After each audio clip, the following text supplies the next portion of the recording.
salam sehat, salam olahraga jaya. Ya, bertemu kembali bersama Bapak di sini. Ya, Pak Nanto hari ini akan mengajarkan kalian materi baru di semester yang baru ini.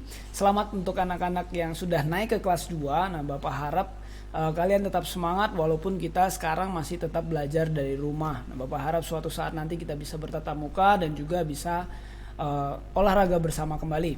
Ya, jadi hari ini Bapak minta untuk anak-anak fokus untuk materi yang akan Bapak ajarkan dan juga untuk kalian semua siapkan peralatannya, alat tulisnya, mungkin kalian bisa mencatat apa yang akan Bapak sampaikan. Nah, materi hari ini adalah aktivitas permainan. Ya, kita langsung saja ke materinya ya. Anak-anak fokus dan kita ke materinya. Ya, bab pertama yang akan Bapak ajarkan hari ini adalah mengenai aktivitas permainan. Nah, anak-anak bisa lihat di layar kalian. Ya, apa itu aktivitas permainan? Yang pertama ada gerak dasar. Nah, gerak dasar ini ada beberapa macam gerak dasar. Yang pertama yang akan kita pelajari hari ini yaitu berjalan ke samping. Nah, bagaimana cara melakukan gerakan berjalan ke samping? Ya, Bapak dulu waktu kelas 1 sudah pernah menerangkan, sudah pernah menjelaskan gerakan-gerakan dasar kepada anak-anak semua. Nah, sekarang bagaimana cara melakukan gerakan dasar tersebut? Yang pertama adalah berjalan ke samping. Cara melakukan gerakan ini adalah kalian berdiri dengan posisi tegak, kemudian langkahkan kaki kanan kalian mengikuti kaki kiri merapat ke kaki kanan.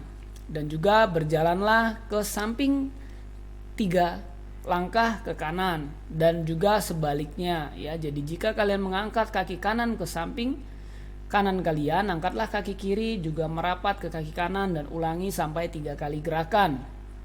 Kemudian juga sebaliknya. Nah, yang kedua ada berjalan cepat. Nah, berjalan cepat kalau di semester di kelas 1 kalian berjalan biasa atau langkah jalan biasa. Nah, sekarang kita belajar berjalan cepat. Nah, cara melakukan gerakan jalan cepat ini adalah langkahkan kaki lebih cepat saat berjalan. Jadi tetap pada posisi seperti berjalan biasa tetapi langkah kalian cepatkan. Dan juga kaki melangkah dengan pasti, jangan sampai kalian kesandung nanti ya. Jadi kalian harap berjalannya dengan pasti. Kemudian juga tangan diayun ke depan dan belakang. Nah, kalau berjalan biasa tangan tetap di samping, tapi kalau berjalan cepat tangannya mengayun ke depan dan ke belakang dengan posisi pandangan mata kalian ke arah depan, jangan ke arah bawah atau atas. Nanti takutnya tersandung. Ya, seperti itu untuk gerak dasar berjalan. Nah, sekarang kita beralih ke gerak dasar lari. Nah, lari ini berbeda dengan berjalan. Saat berjalan, langkah kaki lebih cepat.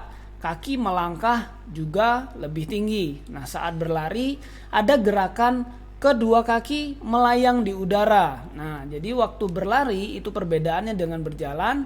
Saat kalian berlari, kedua kaki kalian itu ada saat di mana kakinya tidak menapak ke tanah atau melayang di udara. Nah, ada beberapa jenis lari yang akan kita pelajari hari ini, yaitu yang pertama adalah lari dengan langkah pendek. Nah, lari dengan langkah pendek ini biasa disebut lari kecil.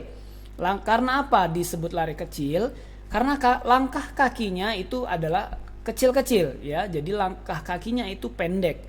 Dapat dilakukan bersama teman-teman, itu biasanya lebih seru. Nah, nanti kita akan praktekkan bagaimana cara melakukan lari dengan langkah pendek ini di rumah.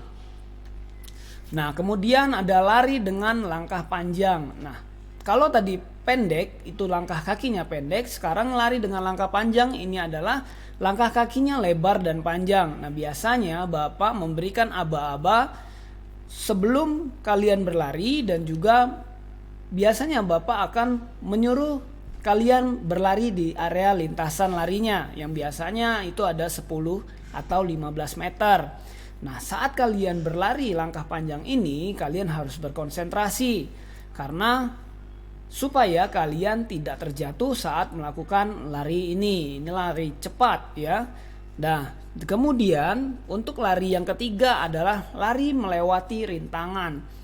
Nah, biasanya lari melewati rintangan ini adalah berlari cepat dengan langkah panjang, tetapi perbedaannya kita menggunakan rintangan. Nah, biasanya yang digunakan di sini adalah ban bekas atau hula hoop ya. atau benda-benda yang terbuat dari lingkaran atau kotak. Nah, ban bekas ini biasa dijajarkan ke depan dengan jarak 10 cm. Kemudian kalian berlari melewati ban bekas. Nah, langkah kaki ada di tengah ban bekas ya, jadi bukan di luar atau di pinggir. Jadi langkahkan kaki kalian itu ke tengah-tengah bannya. Kemudian kelilingan pinggiran ban itu tidak boleh kalian senggol. Jadi rintangannya tidak boleh tersenggol atau tidak boleh terkena oleh pijakan kaki kalian. Ya, rintangan berupa hula hoop juga sama seperti itu. Dan juga pandangan ke arah depan. Nah, kemudian berlari bergantian. Ya, walaupun kita tidak bisa mempraktekkannya saat belajar dari rumah, nah Bapak harap kalian dapat mengerti apa yang bisa Bapak sampaikan. Nah, itu saja sedikit materi dari Bapak. Ya, Bapak harap walaupun kalian belajar dari rumah dan Bapak memberikan materinya secara singkat dan cepat, nah Bapak harap kalian bisa mengulangi video ini kembali dan juga belajar kembali bagaimana cara melakukannya walaupun di rumah. Nah, untuk tugasnya anak-anak, silahkan kalian buat video dengan gerakan berjalan ke samping dan juga lari langkah pendek di rumah ya. Jadi Bapak harap kalian bisa membuatnya di rumah. Nah, silahkan buatlah video gerakan tersebut, nanti kirimkan ke Bapak jika sudah selesai. Oke, itu saja anak-anak. Mungkin materi yang Bapak sampaikan tadi hanya singkat dan sedikit cepat. Nah, Bapak harap kalian dapat paham dan juga dapat mengerti apa yang Bapak maksud. Itu saja mungkin dari Bapak. Terima kasih karena sudah memperhatikan, dan jangan lupa sekali lagi untuk tetap menjaga kesehatan dan juga tetap menggunakan masker saat kalian beraktivitas. Oke, itu saja. Jangan lupa buat tugasnya. Salam sehat, salam olahraga jaya. Sampai berjumpa kembali. Selamat dadah.